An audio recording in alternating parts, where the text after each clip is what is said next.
things that make us feel like we're taking care of ourselves. You know, I've been talking a lot in the past week about self-care and really strengthening your vessel of your mind, your heart, and your body for the long term, and not using your life force on things that aren't serving you or the big picture. And we have to really watch ourselves, because sometimes things that look like they could be self-care, really they're not, you know, and sometimes they are.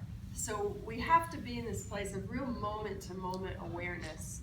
I went the other day, so I was, you know, feeling kind of bummed out about everything over this past week, and thinking about, well, how can I cultivate, you know, feelings of things that do make me feel better. And I've been thinking a lot about the Danish idea of hygge and the ability to cultivate that inner feeling of candlelight. And so I decided, well, I'm going to go to IKEA and buy myself a whole bunch of, you know, candles. And so I went down there, and I went and threaded my way through there and found the candles, and I went there for that purpose, and I knew that truly that is something that makes me feel better, is to have that warm feeling of candlelight at the house. And so I went, and as I was threading myself through, I kept seeing myself pick things up and look at them and think, oh, that's nice, that feels homey, I like that.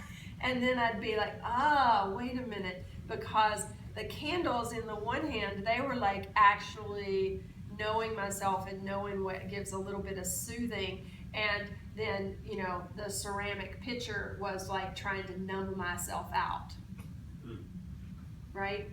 So even what on the surface might look like the same thing, one of them was actually like, no, and you know, this is going to be candlelight and feeling homey, and this is numbing out.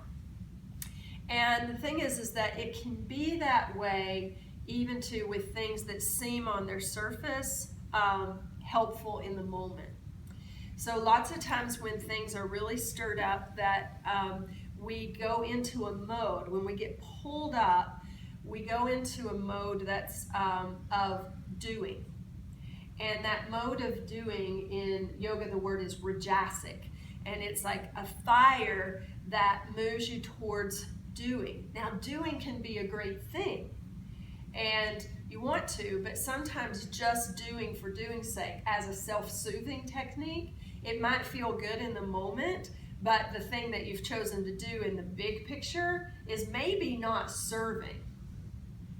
And so you have to really be in these places of moment-to-moment awareness, because there's all kinds of things out right now saying, let's do this, let's do this, let's do this. And you have to pause, and you have to step back and say, boy, that sounds like a good idea. That fires me up. I want to do that thing. But wait, let's look. What would that actually look like and be from a bigger, broader picture? So you have to be really clear with yourself. Because the thing is if you try and go do, and you get in that rajasic mode, and then what you do didn't work, then you get into this other mode called tamasic mode, which when it's in balance is like good and grounding and like that, but when it's bad, it's like, I give up. Now I'm not going to do anything because look, none of it worked. Well, maybe it was just the wrong thing at the wrong time. And so what we're looking for is to be in a place that's called sattvic, which is optimally balanced.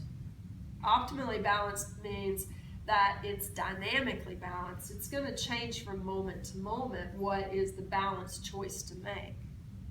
And so what we're being called on on our mats and in our lives right now is to be in this real deep clarity from moment to moment of, okay, maybe the candles in my one hand are a good idea, but the pot, not the pot, because now that's a thing, possibility, the ceramic pitcher is not the right thing, right? And so we have to be constantly weighing what is in the highest for the broad spectrum.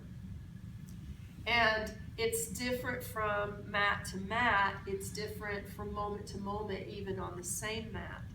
So as we're here on our mat, we want to be in this place where we're in full awareness of every moment. What am I experiencing? Where am I overdoing just to make myself feel like I'm doing something? Or where am I giving up because what I've been trying to do hasn't worked in the past, so why bother now?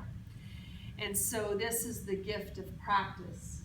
This gift of practice shows us exactly the way our tendencies run. And then we can, with greater understanding, understand ourselves in the world. So let's just take a moment and close our eyes.